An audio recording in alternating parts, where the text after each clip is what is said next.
Hey everyone, before we are starting with the episode, I need to ask you for a small favor. Every week we are doing a lot of research to get you the best insights. Please support us. Hit the follow button, share the podcast with your friends. Thank you very much. And now, let's start with the episode.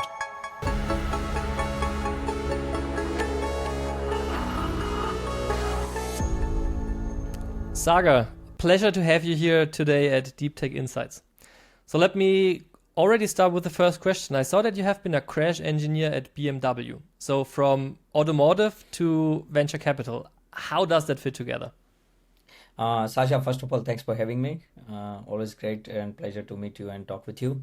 Um, yeah, happy to. So we have to go a little bit back in my story, right, to understand like where I come from and what fuels me to come to Germany, study here, and then worked at automotive conglomerate, and then pivoting my career to the venture capitalist, right? So basically, I studied mechanical engineering in Mumbai. I grew up in India. I'm living in like Germany for last almost 15 years, and as studied mechanical engineering in India, Germany sold me the land of ideas, fastest cars, right? Autobahn, great air and weather, right? And the fresh water. And yeah, I studied at TU Dresden my master as a civil engineering and structural study. I supposed to go back to India and then build the civil engineering firm and participate in infra building of the India, because last 10-15 years India is building massive infra, and I think they were gonna build next 20 years another 20 years, right? But I somehow decided to study, I decided to stay back in Germany and build my career over here. So just for context, like normally BMW doesn't hire directly the young engineers, so I was working with them as an external contracts, just for the record, right? And so as an external contract, that means like BMW hire you through the third party, and then you do all the work at BMW, basically what they require you to do, right? So I was working there, and first few weeks, I would say, like first few weeks of work there. I mean, it's great, right? As a 22-year-old young engineer, you get like good handsome salary in Munich. Everything looks good, but then you always ask yourself like, what next for me, right? And I saw there like within a couple of weeks that people are much more edged than me, right? I have nothing wrong about them, but like basically 20-30 years experience engineer working on the same topic as I, working and learning like how to get on board with this all crash and simulation engineer job, right? And then I can see myself like, okay, I will be doing the same thing for next 20-30 years. And that really hit me harder because I don't want to do that thing for next 20-30 years. And I'm not the person who can sit at one desk and do the things for whole day and night. So I started exploring my ways, like what are the ways I have, the options that I can pivot my career from typical engineering job to the something else.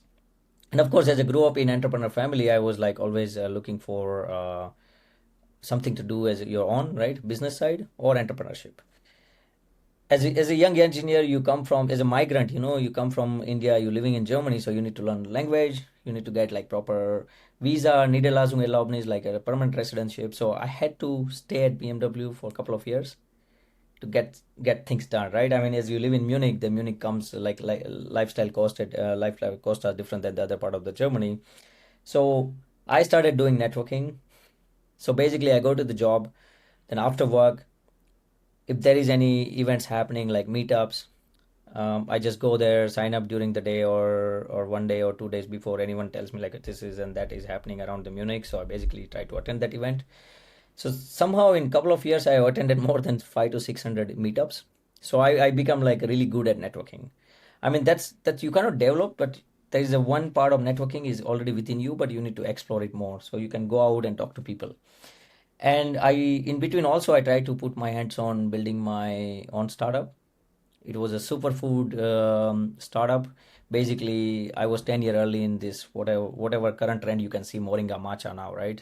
Matcha is a huge trend now. I was 10 year early around 2016, 17.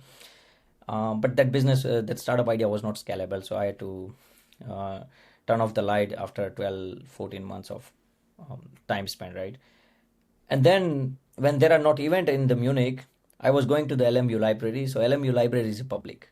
You can just go there and read any book you like. So I was basically going after work. When there is not any events happening in Munich, you go there, sit at the library, pick all the finance book, private equity, venture capital, corporate laws. So I was preparing myself for all kind of like jargons, learning vocabularies and learning basics of the finance. And then somehow at one of the 500 to 600 meetups I have attended, I made the best friend of my current co-founder, Ben. So I met Jan. By the way, like Jan is also co-founder of one of the successful startup in Germany. He's a co-founder of Buena. There is like more than 50-60 million euro from Google Venture 20 VC.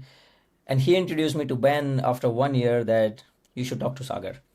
And we were basically started, like Ben was also working on like starting Angel Syndicate. I mean, probably you heard about it, Block Rocket. Yeah. So me and Ben joined the forces together to invest in early stage startups who are building the actual application layer of the blockchain, right?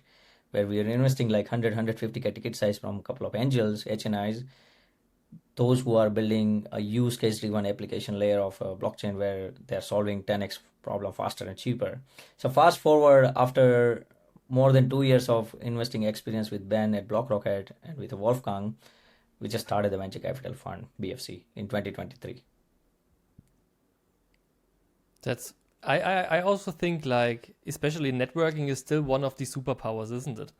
Like regardless what you're doing, your network is your net worth kind of thing. But yeah, interesting that you have been in the space so early. So was it initially just blockchain investments, or did you also like in general look into other industries as well? So when we started angel investing in 2020 with big ticket size, we are focusing on the blockchain layer because blockchain was like low-hanging fruit, and also like lots of investor appetite was that, okay, are you focusing on blockchain investment or not? So we started initially with blockchain investment, but we never did crypto investments. I know blockchain and crypto cannot be differentiated, but I will simplify for you and your viewers that what we mean by investing in blockchain means we never invested in this token ride, like fastest horse chasing ride, right? Who launched the token and pump it faster 10x or 100x. Rather than that, we invested in the core businesses of like core businesses getting built on top of blockchain. That means like you use the blockchain on backend, try to solve the real world problem, either with fintech, content creator, ticketing system, insurance providers, right? Because this is where we thought like you can capture the value. So any infra side, I mean, we never invested in foundation model or like infra of the blockchain, but we invested on application layer because we were convinced that this is where the real value creation happened. So that was pure blockchain investment, but not a crypto investment. Interesting. So how big was your first fund and when did you raise it? So BlockRocket was Angel Syndicate. Yeah. And the BFC Fund 1 was the actual close to the 10 million euro. That's the first fund. We started in 2023 as the first closing was in March 2023. We launched the fund in Davos with our signature event. We do it every year for last 4 years, institutional investor gathering. And this is where we invited our existing LPs and our potential LPs, and we send the words that we are here. We are going to back the early stage founders based out Europe, based out North America, and we started investing from fund 1. Yeah. Interesting. So since your first fund in 2023, what changed in the industry until today? Because I mean, I'm in the space also for quite some years and I see the development, but what's your perspective as a VC on it? I think so from my side, I think the lot has been changed. I think if we are talking in the middle of the 2026, right? I started very early in this industry as well, but I think started properly writing institutional checks since 2020, or like sort of 2023, right? 2020 was still the Angel Syndicate. I see that there was lots of hype was around 2020 because of COVID cycle, right? Yeah. People were getting free paychecks. They were not able to travel. They were not able to do anything like a social gathering. So they were like sitting on the pile of cash. And then on top of that, you get the free capital from the government. So people started speculating on stock market and crypto market. So everything was going through the roof. In 2023, there was a first, like 22 later and 23 early, there was a first, um, the hint of the like, okay, things are not going well. That was like Terra Luna crash, 3SC crash, and FTX crash. Everything happened in 2022 Q3 Q4, right? There was also Celsius crash happen, and a couple of some of the big name startup from Germany also got wiped out because of they had heavily exposure on the Celsius side. So I think that time it was like there was no problem with the liquidity, so capital was pouring back and forth from all kind of direction. You talk to your postman, you talk to your haircut barber, right? You talk to your supermarket cashier. Everyone is buying crypto, and Yeah. everyone is investing in the blockchain or stocks. And then 2023 happens where price went 90, 80, 90% down, and lots of retail got wiped out.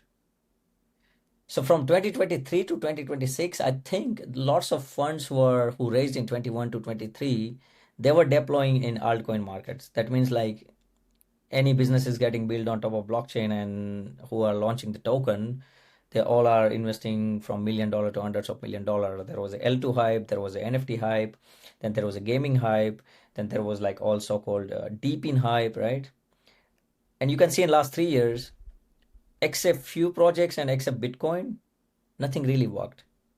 So let's say like you bought a Bitcoin in 2022 or 21, and today 2026 you must be sitting on the loss, Yeah. right? So the question I ask always to myself and to the other big believers that where the value capturing is happening, this looks like a pure casino. There is no fundamental behind it. The price go up, price go down. People like to speculate. Some make money, some lose money. It's a zero sum game, right? But what changed in 2023 to 2026 is the capital is becoming scarce now. So normally bubble pops always when the liquidity becomes scarce. Now you can see there are not really liquidity left in the crypto market, right? Um, if you look at like last 3 to 4 years, most of the founder raised on 4 page of white paper hundreds of $1 million. It reminds me of clean tech era of 2001 to 2010, right? I was very young during that time, but I read the whole history of the clean tech, how they were doing the clean tech investment. So there was no lack of capital in clean tech era, and there was no lack of capital of in the blockchain era. What we failed as an industry in blockchain is that to solve the real world problems, to build the fundamental driven product which solves the problem, right? And in last 3 years, most of the founders and most of the VCs, everyone was talking about we invest in liquid, we invest in token, we invest in this and that. And then you can see that none of the token has seen the light out of tunnel because they launch on these all traditional 3 to 4 exchanges, and then they go out with these all 100 KOLs who shill your token day and night on the exchange social medias, right? And retail is also not anymore stupid, right? I mean, we live in the world, social media world. The Yeah. information is flowing back and forth day and night. So you can fool the retail once, you can fool the retail twice, but you can not fool the retail thrice. So 23 to 26 was that retail where like they got wiped out from the meme hypes and all, and now they're not buying anymore your this fake narrative created on social media by some of the influencers, and then you are listing on these one or two top exchanges, right? It used to be the narrative when you get listed on one of the top three exchanges, your token pumps 2 to 3x or 5x. That didn't work. Founder were in that analogy or this fake promise or that fake mindset that I will list on top five exchanges and I don't need to build product. I just need to create the hype. I will build the community, and then I will have some of the best market makers. Then people will start buying it. That didn't happen. And you see these founders, what they were doing. There is so much money. They are driving fancy cars. They are sprinting from the one conference to other. And then they are like living in crazy lifestyle and posting every day 10 times on the social media. So they did everything except building the product, finding the customer, creating the distribution. And then they were in constant dilemma or like this confusion that when there is a next altcoin cycle happens, they will raise another 10, $20 million, and then the show goes on. That didn't happen. So 99% of the projects which raised the from $1 million to hundreds of $1 million, they have really bad time. I mean, look at all the some of the big startup raise the money, right? They raise like 300 million to 700 million dollar, plus they sell it in the retail market. Their whole market cap is not even close to what money they raise. It's 1/10 of them. You can go on coin market cap and check it, right? So that has changed. And what changed now is like suddenly the people who used to call us like, oh, you guys are not the actual crypto investor, because we never promoted the crypto hype, right? We were always backing the founders who are building the actual businesses, and they use the blockchain as a tech. These people start coming out. They started coming out for last 12 months, and they start talking about, okay, we invest in founders, we invest in product market fit company, because I can see now they have the existential crisis, so they have to pick something else. Now everyone start talking about revenue. What is the P ratio of the crypto startup? There is no P ratio, guys. There is nothing justify. Even Ethereum doesn't justify the valuation of token with their ARR or how much revenue they are making, right? So that has changed. And suddenly, like people are now talking about AI agents. So I Yeah. think this industry has some fundamental problem. Even being there for last decade, I have to tell that this industry has failed to build the product. Right. Right. But I think the whole industry has finally find the purpose, hasn't it? Like especially when I see digital finance, like the payment layer, when I see RWA, like the retail distribution of asset classes they normally cannot invest. But also now with the AI agent economy we are having, they need some kind of layer to make micropayments. Isn't like these three cases where blockchain belongs and where blockchain also has a future? So I believe the one of the great innovation happen on blockchain tech is the stablecoin. But stablecoin you cannot speculate, right? Yeah. My question is like, if you really believe in this all tokenomics economy, right? Then why Circle did the IPO? Why Kraken wants to do IPO? Animoca is going also on IPO soon. It's a publicly available information. Gemini did IPO. Coinbase did IPO. Even when your whole business model is to launch a token and create the casino, even those establishment also going through the financial route, which is called IPO, right? So stablecoin is a great innovation happen on blockchain. RWA is great, but I don't know who is trading RWA, by the way. We are not ready for that. There's lots of No, buzz the around it, but I liquidity think, isn't there. yeah, Yeah. exactly. So I think we are maybe 5 to 10 years ahead of it. But once the RWA start trading, you cannot really speculate. It has to be properly monitored, right? It will be Yeah. regulated, and you cannot really have this 30% pump and dump in a one day happen. And there is no backable evidence for most of the token, which is like prove that okay, we are making this and that revenue. You just go on any open market where you see the token price, and you look at their revenue. I mean, for example, let's say like Arbitrum. What revenue Arbitrum is making, right? There was a Yeah. ZK Sync raised like $600 million.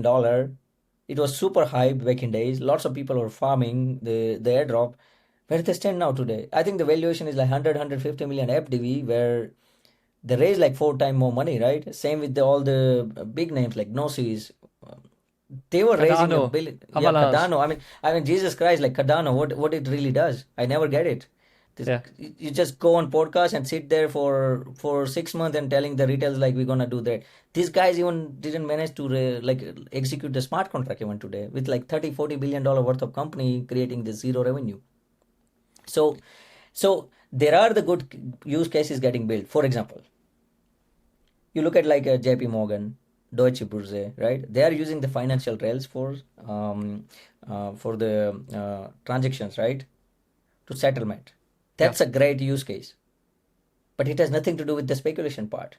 RWA you mentioned, right? It's a great one. I think the most of the TradeFi big institutions, they are like taking very seriously blockchain because it solves their day-to-day problem. Yeah. But I think what people didn't bought, which was like, oh, it's a decentralized one, not your key, not your coin kind of thing, and it's like you want to go away from the government entities. And I was clear even in last 10 years, I was telling the people like, look, you never go against the establishment. Yeah. You don't want to go against the government. I mean, even the people who are calling themselves libertarian, when they got the chance to sit in the government at the first time, They didn't even think twice, they just took the seat. That's already example out there. People can Google it. I don't want to name it, right? So libertarian mindset only exists on on on on paper. You can create that philosophy, but you can't really enforce it in the real world because the governments are there. They're not gonna lose their control over the people. And I think the having government is a good thing, because when something goes wrong, who do you blame, right? I mean, in Germany we say like we always need someone to blame. There must be something Haftung, right? And if something goes wrong on blockchain, who do you blame, right? So Yeah. I think that mindset didn't work. So the whole narrative was created on top of blockchain, didn't manage to execute the hype, right? But on financial rate side, on the counterparty risk, on this immutable technology, blockchain is great. I'm pretty bullish on blockchain for next 2-3 decades, because it's gonna create lots of great products. But so far, the most of the part of the industry has failed to build any product, because they were like looking for low-hanging fruit, which is like token, just pump it, get rich quick. People That's thought what it yeah, was, the Wild West, right? yeah, and it still does. It's still some people still believe and come back on the. I'm in a couple of private groups there. People are talking even today that hey, we will be fine by 2027, and I'm like, what are you eating, bro? Yeah. I mean, to be fair, I think you can hype up people again, right? If Yeah, the prices are rising and you have some kind of narrative in the media and everyone is talking about it, people will invest, because people always invest when the prices are rising. yeah, But I'm with you that most of the projects will have a hard time, like especially when I think back to 2022, 2023, like all the big L1s and L2s coming out there, how much money they raised, hundreds of millions. And to be fair, a lot of them are still sitting on an incredible treasury. But they, as you said, a lot of the projects never delivered what they're supposed to do. yeah. I mean, treasury is good for the founders and foundation, right? it never it will never reflect the price of the token, who are the bag Yeah, holders basically. So this is the another story, like why you buy the stock. I mean, normally the token is supposed to be the digital stock, right? That you can transfer freely and you can earn the dividend over time. But we as a human, we always look for some shortcuts where how you can yeah, become much more successful. So I don't differentiate token and the stock.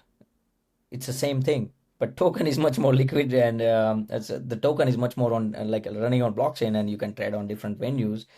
And also anyone can trade a token, right, from any part of the world. If they have like just one MetaMask wallet and they have access to the internet, right, then you are into the financial ecosystem.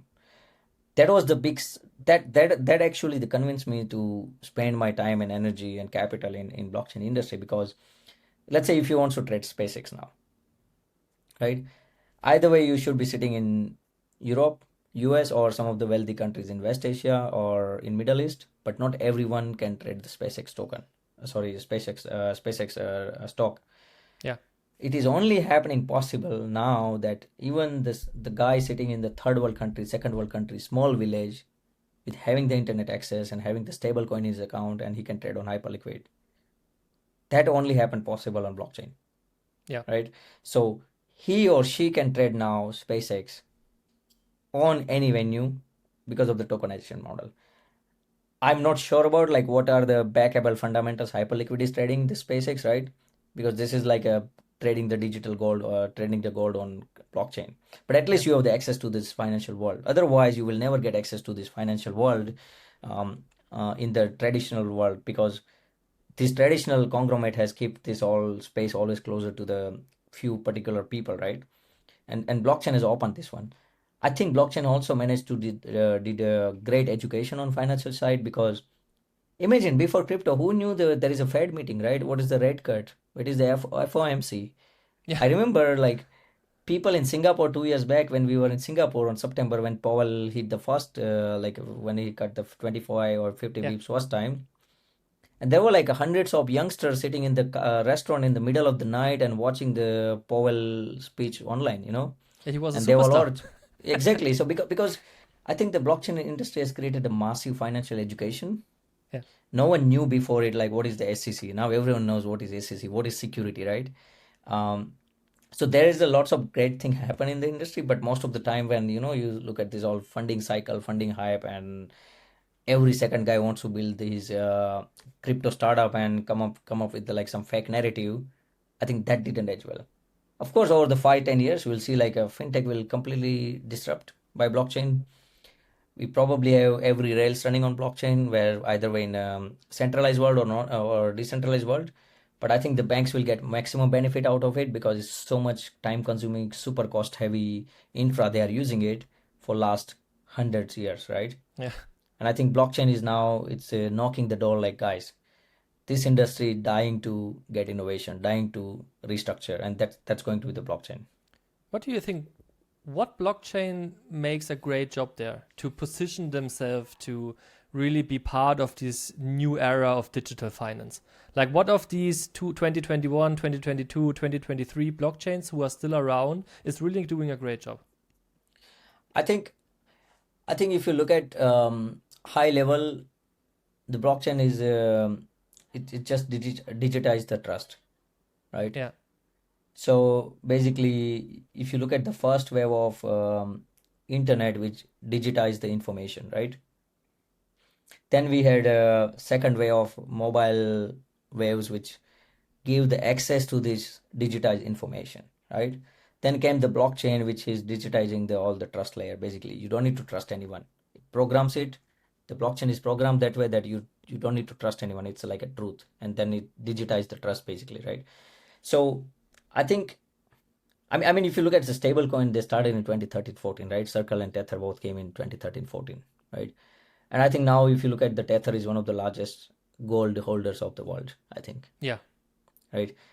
So you can see the disruption already happened there. And even though there are lots of criticism behind Tether, but they're still going stronger. And I think they have like what, $180 billion worth of market cap. Yeah, and they're also like investing crazy in Yeah, they're general, investing also in outside everywhere. of, yeah.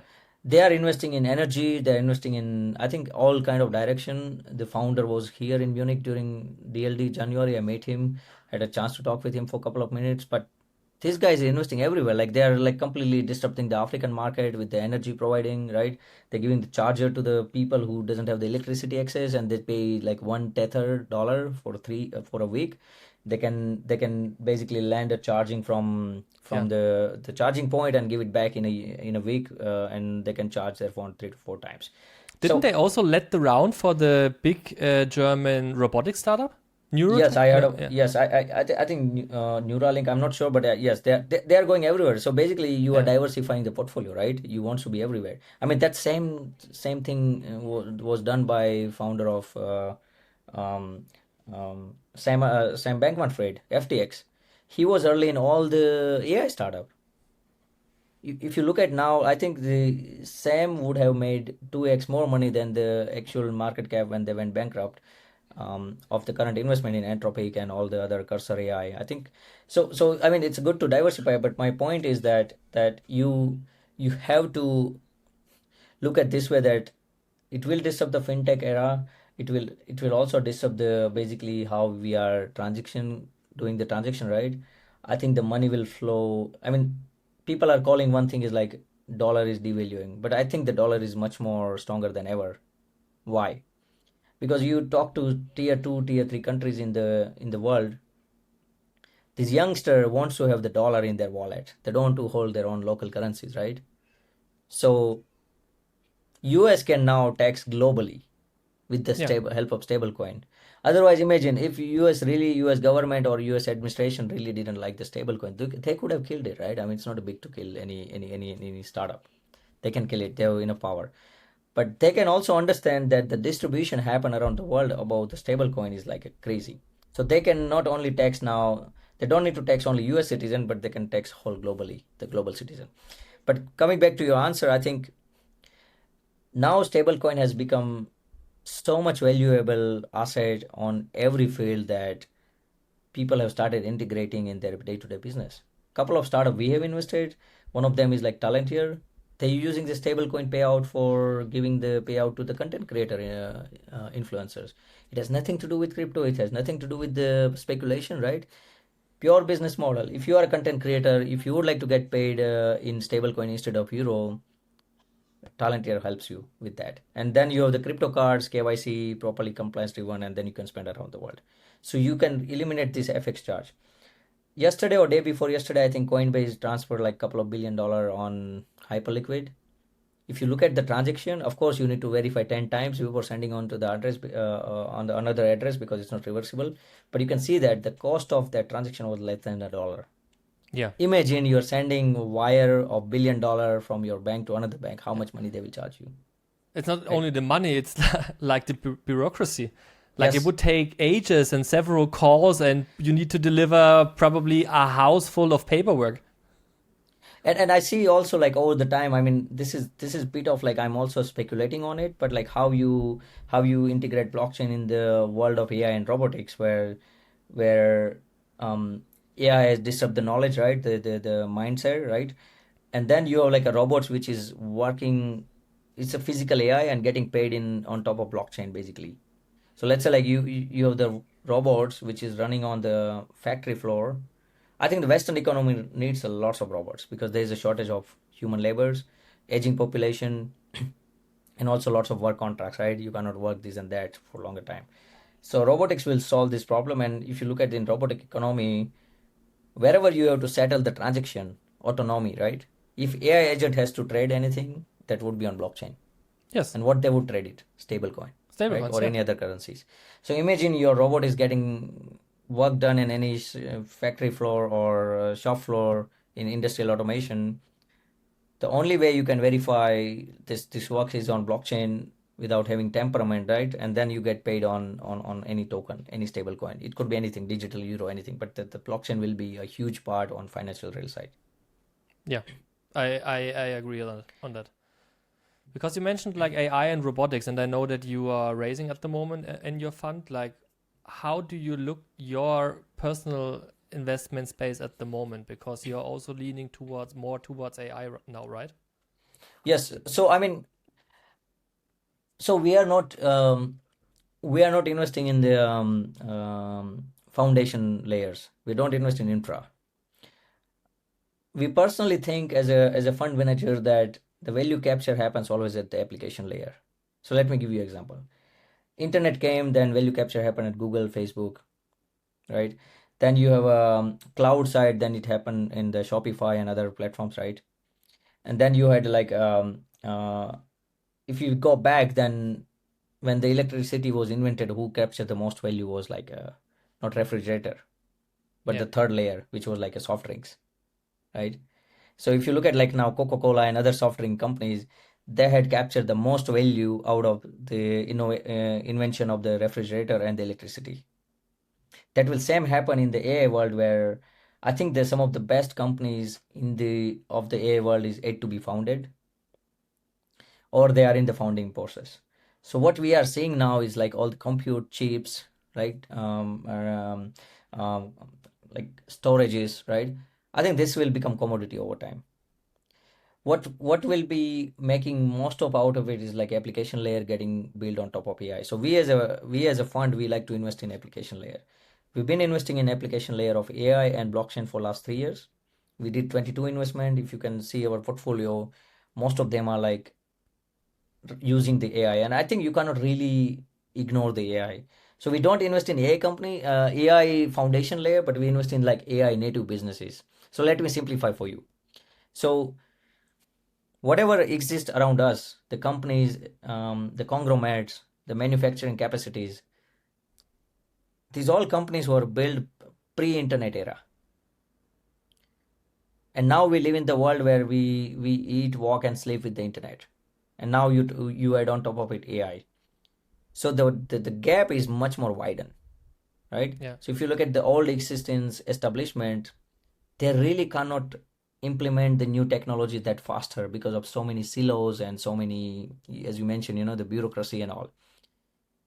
And you look at now the new generation of the companies getting built on top of AI, which needs a less human power, less capital, right? And it does 10x faster and cheaper works what's getting done by the existence establishment. So that gap is become more widened. This is where we invest. So we are investing in native AI native companies where founders are rebuilding how money, market, and business works. Because money, as we mentioned already earlier, that blockchain, that fits our thesis. Like blockchain can solve the money problem much faster. Transaction, third-party counter risk, settlement, right? Immutability, much more transparent, cheaper, right? And then you can see the market. So market so far has been working based on intermediary, demand and supply. And then the intermediary always let the price discovery happen, right? Now you can see like you don't need any more intermediary because everything is running on AI. It runs on data that's much more faster than the human interaction. It's much more transparent, and you don't need all intermediaries. So the cost of capital become much more efficient, that you can build any product with the help of AI, much more reliable, faster, and you can remove these all intermediary. So this is like a new way of business is going to change the whole market works, right? And the business works also different way. Like you can see that like back in days when you build a SaaS, right? What you're focusing, faster raising, hiring faster, and then you saw the growth. Now it's not about like hiring more and raising more. It's about like three people can do the same thing with the help of AI. Yeah. Much more better work than the people used to do it like even 2 years back.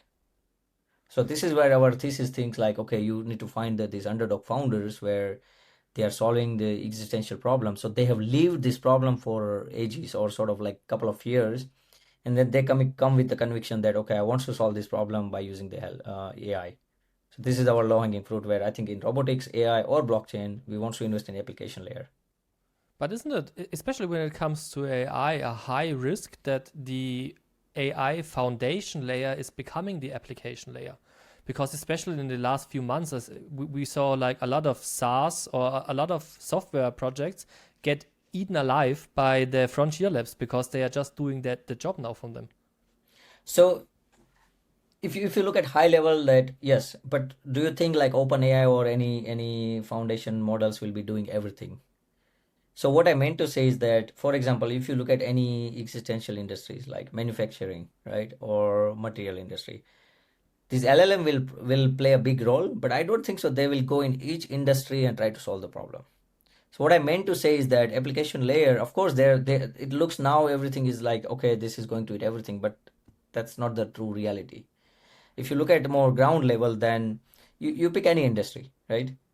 I don't think so. Any foundation layers or any LLM models will have a foundation model. LLM layers would have the capacity to penetrate particular industry because that's not the how the world work, right? Even they can solve the problem, people will still need the human interaction. I think in the world of AI, human relationship will become more scarce. Like you cannot really distinguish what is right and wrong, right, on the world of AI on online social media. So we'll be looking for more personal relationship driven businesses. And AI native businesses, I meant is that you took any industry where you can use this LLM, but you still need one or two people who can make it. It's like AI native workers, right? Who can make things happen. It won't happen automatically. So this won't be captured by these all big conglomerates. Yeah. This is what I'm talking. Yeah. Oh, interesting. So when you are looking at startups right now, like what are the top three things you are looking at? Is it still the people? Is it the numbers? Is it the use case? Like, how do you find out if a startup is worth talking to? So I think it's always as a first principle is always laid to the people, because you can change the model of the business. You can pivot it to any particular model or any business idea, but what you can't change is the people in early stage startup investing. And early stage startup investing is high risk, high reward game where you basically take a bet on some of the crazy founders. And I still think like most of the value capture happens in venture industries, not in Silicon Valley or at Y Combinator. It happens at some of the underlooked founders who are not at, you cannot find them at these all places, right? Because they have lived this problem growing up, right? So for us, it's important that how we see the founder lens is we look at the founders first, right? In terms of like what is their domain expertise, where they come from, whether they had a miserable childhood. We do psychometric test of the founding team, and what we truly cares about is that in first call of the with the founders, that how much true reality they are talking rather than sending these jargons and bullshitting, So there is very thin line of it. And once you build a conviction on the founder, of course we like to see what they're building, right? And when we look at the business idea is like what they're building, that means can this problem looks feasible to solve, Can it make an inflection point where it's not a incremental gain, but like it can have the breakthrough impact on the particular industry they are targeting, right? Or can it solve the problem 10x faster and cheaper? We also invest in the new market, so we really don't care if there is a market. We like to see that who would be using your product, right? So we've been vocal about staying lean, raise too less capital, don't go with the higher funding round. So we always look at the founders and the business idea of which can generate revenue as soon as possible and sort of become neutral, cash neutral as fast as possible, rather than hiring and raising too many people. In 2026, everyone talks about it, that you don't need to raise too much, just become cash flow neutral and create a distribution as a mode, right? That we've been talking about it for last 3-4 years when we started fund that. So if you look at our portfolio, we have like some of the 7-8 promising startups, which is like on the verge of, or half of them are becoming already profitable and half of them are on the way to become profitable by the end of the year. So we really don't vouch for like raise the big numbers and make some PR post and we can all cash it out, because venture is a 10 to 15 years age industry. You need to wait quite longer to see the actual results. I mean, look at the SpaceX, 26 years, right? Yeah. Imagine you have invested in early like Peter Thiel, how long you have to wait for the ROI. But look at the ROI, like Peter invested $600 to $700 million total from Founders Fund.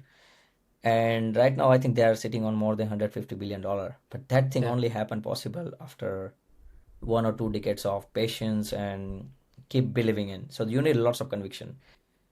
So for us, important is that the founder background, where they come from. I think if you look at on Fund 1, we have like 30% of the founders we have backed are the migrant background. And also 30% is the female founders we have backed. But we don't just take a bet on migrant or female because they are just like that. But we think like they have this unwritten fueling within them that they want to solve the problem, or they want to make their own on space on this world of venture where they think like, okay, we can solve this problem. And you're investing pretty early, right? You're investing pre-seed and seed, right? Yes. So we invest in pre-seed or seed, pre-revenue or small revenue. Some of the startup we've been as a first check, but we also invested a couple of startups which is like raising seed round. Yeah. So we like to play this territory, pre-seed and seed. And Fund 1 we invested like 300,000 euro. From Fund 2, once we have the first closing, we'll be investing with $500,000 or euro. Yeah. Yeah. So how do you see like the whole venture market shifting? Because I just read an article where it says it's really getting hard for VCs because startups do not hunt them anymore. They don't necessarily need that amount of money. They probably need it before the AI era. I think we live in the transition of the century where it is never been easier to build a startup than this. What I mean to say is that all you need is just idea. Yeah. I can see that easily in next couple of years in a venture industry that 2 people can having 5 million ARR. That's already happening, by the way, but that would be the trend. Like 2 people having like idea, they they build the product, and they have like $5 to $10 million ARR, pretty profitable. They raise like small capital, and then they're not trying to raise money more, right?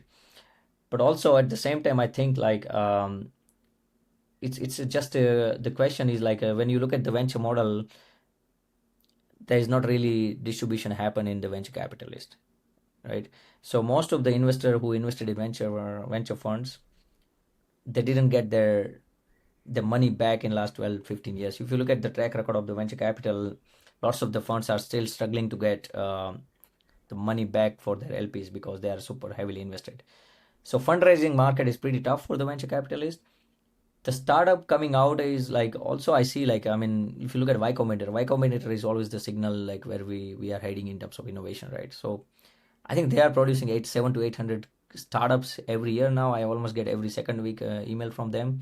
So I don't think so the startup coming out is a problem. There will always be enough people who wants to take a bet on some ideas and build a product.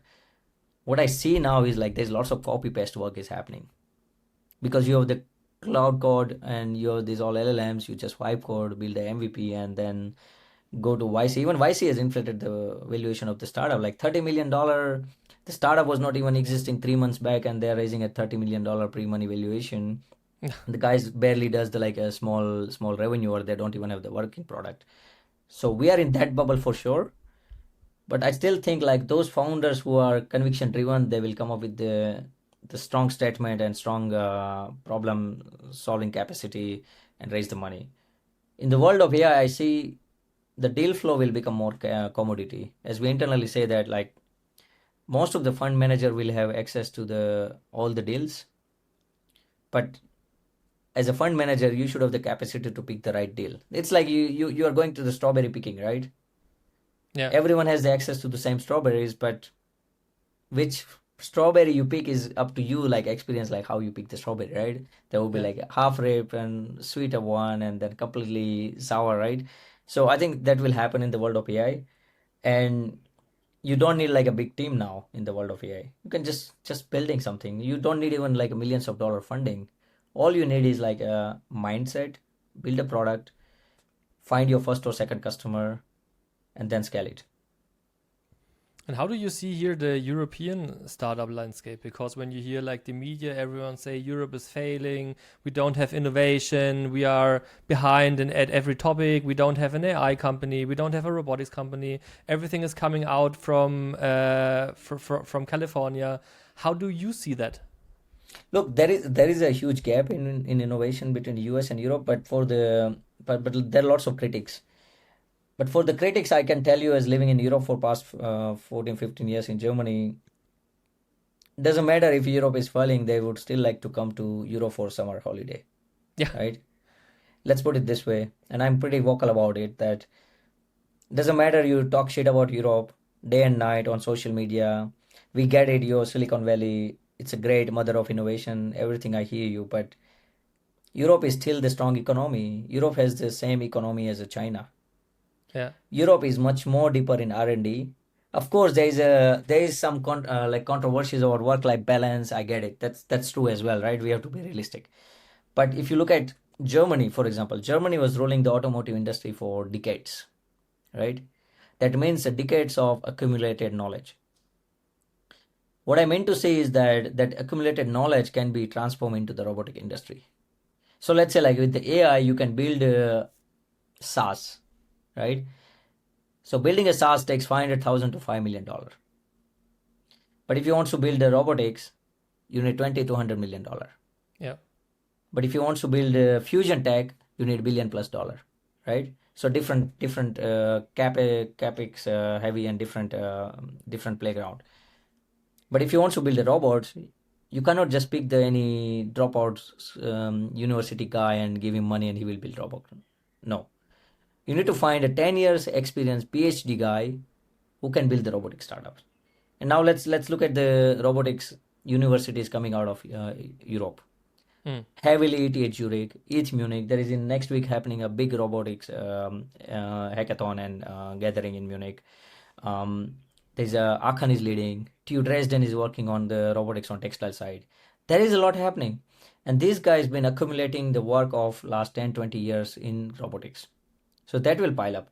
What we need to do as a Europe is that sometimes you need to take these critics as a positive side, right? Let's say like, okay, we hear you, we're going to work on that side. So we have like invested in American founders as well as in European founders. So basically we have experience with working with both the founders. Both the founders have pros and cons. But let me put it on the European side, that European founders, if you find them right side and if they are conviction driven, they build a little bit slow, but they build really strong. It's like German automotive industry. When I was working there, sometimes people are working on one task for a week, right? But once they come up with the solution of that task, it will be like a robust. Nothing can go wrong there. That's a German precision engineering. So the precision engineering is in the blood of Germany. No one can take that. It's years and years of works and accumulated experience. What we need to do is that We need to transfer that energy and information and knowledge into the robotic side, and we can win back that era of automotive sector back on robotic side. Of course, LLM side, let's put it this way, we are nowhere competing with the US. But I think the digitalization era is over. Now we will be living in physical AI world. That means the AI will run in robotics, and that will massively disrupt all the industry, heavy industry, which runs on the hardware side. So Yeah. if you look at the robotic side, for example, like German Mittelstand is pretty much strong. You go to any part of the German in small villages, you will find some industries even building a small tiny parts to the bigger one where no one can beat them. Of course, because of some of the crazy decisions we have taken in Germany in last decade, that we have to shift our industry to China and a couple of other countries, but that can be solvable. Of course, in the world of robotics, you cannot work without China on robotics part side. China is leading on everywhere. But for example, lithography, Hmm. that comes from Zeiss, that comes from the town in Baden-Württemberg, right? Yeah. So ASML cannot work without Zeiss. So there is a lots of things which is pretty strong fundamentally in Germany, where we can definitely go much more all in, but we need to act fast. So the pitch, what I'm telling to the people is that, yes, come from India, grew up in India, and living like half of my life here, I can talk about what of the country. So on the one side, Germany is pretty much robust in R&D side, right? Strong infra.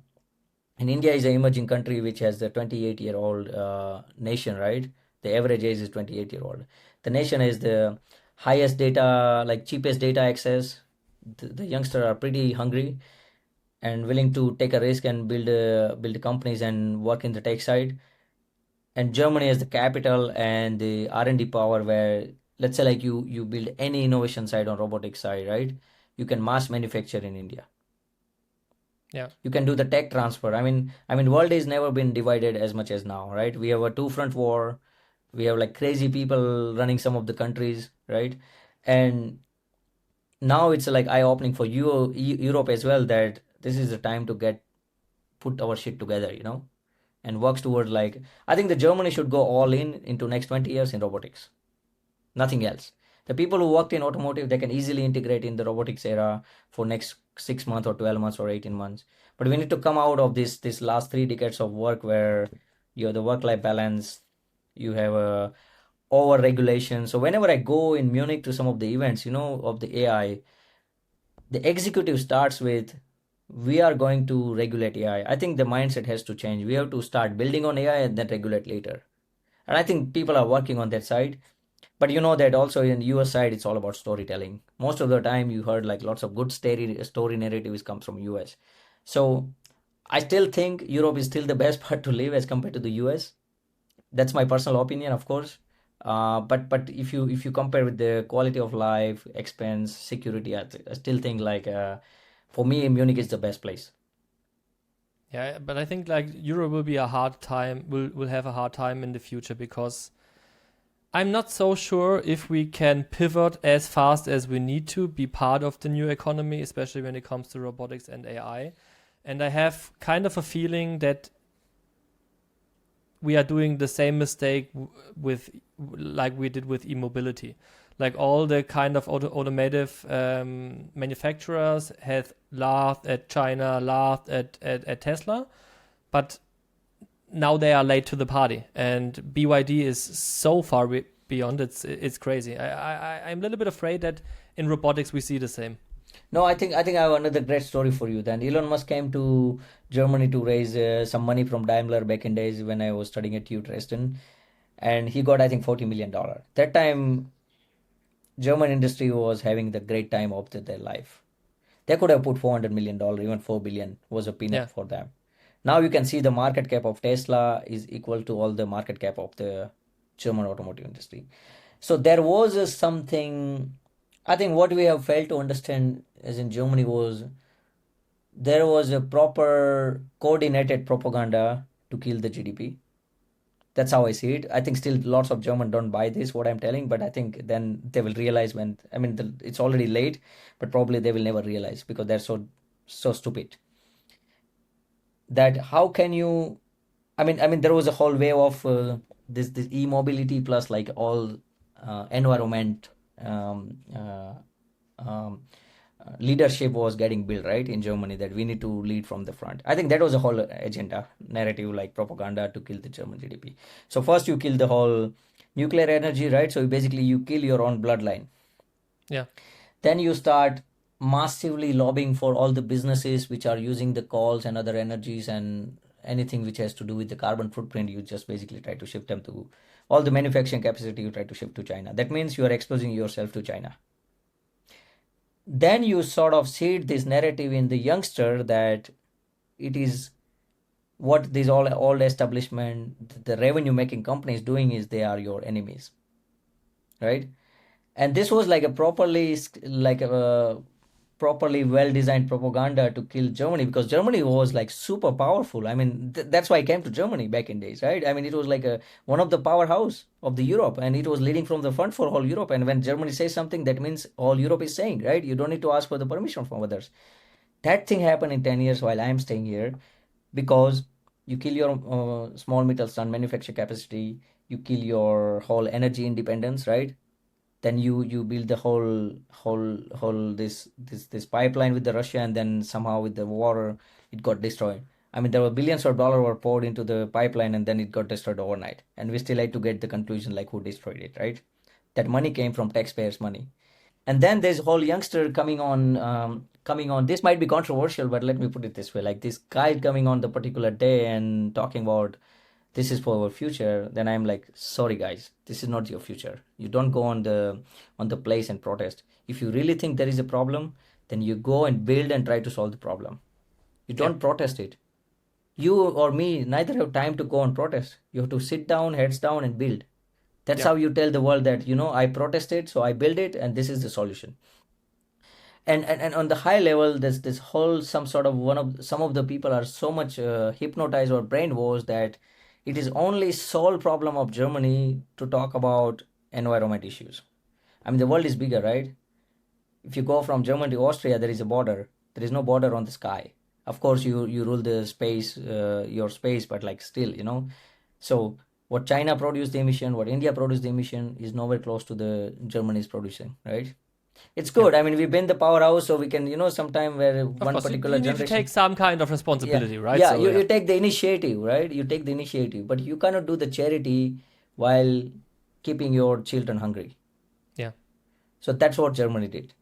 Germany went crazy in these all the massive transformation that it killed its own economy, and now we are at here. I mean, still Germany is really strong in terms of like Mittelstand, but if we keep going like this, then we have a problem. Yeah. And Yeah, people maybe say there things will be the inflection point. I think inflection point was already 5 years back, not now. yeah, maybe things need to get way worse before they get better. Yes, but then can we afford that thing? Yeah. Because Yeah, we true enough. live in the society where we need 6 weeks of holiday, we have unlimited sick leaves, and we have our own opinion over everything. Yeah. So I think we live in our own bubble, Yeah. and sometimes we don't realize that what is the wrong and what is right. Even today, I meet so many people and they feel like, okay, it's our core problem to take care of the environment. I'm like, what are you talking about, even? Yeah. Saga, because you said we are living in our own bubble, maybe to another topic, because I hear it everywhere. AI is a bubble. Do you think, from a VC standpoint, we have the same bubble in AI as we had in .com? I mean, absolutely. I mean, there is a bubble. Look at the valuation happening around the AI companies. Is it sustainable? I was just scrolling yesterday night, like so. Amazon market cap 2.5 trillion. SpaceX market cap 2.5 trillion as of now. Amazon revenue is 500 billion plus. Yeah. What is the SpaceX revenue? 18 billion, right? Yeah. OpenAI, Anthropic, the valuation is skyrocketing. The world is confused and divided than ever before, right? You have two front wars. You have most of the countries facing these leadership issues, and then stock market is going up like crazy because of the AI or cheap or whatever. Like Nvidia is pumping every day. They're telling the story like we need more compute, so it has to stop somewhere. or probably we are in the last cycle of the bubble where it is dying and it is crying to get popped up. When is it bursting? I mean, I'm not a god, so I cannot give you the exact timeline. We'll see. Yeah, interesting. So is there any other topic we need to talk about today? Like anything we did not cover? I think we pretty much covered everything. Yeah. Maybe I have one final question, because this is a Sure. question I try to ask every guest. So what's your wildest estimation for the next 20 years? Oh, that's a tough one. So I would not give you this estimation of 20 years that most of the worlds will be running on robots. You will going around autonomous cars. That will happen in some part of the world, of course. I can see it definitely happening in Germany, and in US is already happening, but the rest of the half of the world is still trying to figure out daily wages. So I'm more realistic because I grew up in two different continents where we are too much in bubble of like AI and tech, where 98% of the people don't look at these things what we are looking at while sipping our coffee in our offices, right? Most of people still go out there and fighting for the daily wages or survive their family. So for them, still the basic needs. What I can see definitely in 20 years that the massive changes will happen where we never have thought about it, which means nobody would have thought like when internet become bigger and it's available to everyone that you will create the content creator economy, right? Where you can just shit post or create a crazy videos and make millions of dollars and become a billionaire, right? Nobody would have buy it if you would have tell this thing to our grandparents. They would say like, oh, you're kidding, right? So the wildest guess is like there will be of course everything will be running on AI. That's happening. I mean, that's happening. That's gonna happen. I think we'll be much more productive, much more better lifestyle people, and AI will help us to explore new things which was not possible. That means drug discovery, industrial automation, material science. Things will become much more faster because the cycle got reduced because of help of AI. There's some of the exploration were like waiting for years and years or to get the result that will happen much more faster. And probably, let's say, like if some people take the flight to moon with Elon Musk with his SpaceX ship, right? And they find something new. So I can see that happening, but apart from that, I don't think so that they show it in the movies that the world will transform. I think you should ask the question other way around. What will not change? Yeah. So what will not change is how Sasha and Sagar interact, how we build the relationship with the people, right? As a basic needs, and the trust. So trust-driven society will not change in the world. Yeah. That's a great sentence to stop. Yeah. Saga, thank you very much. Thanks for having me, Sasha.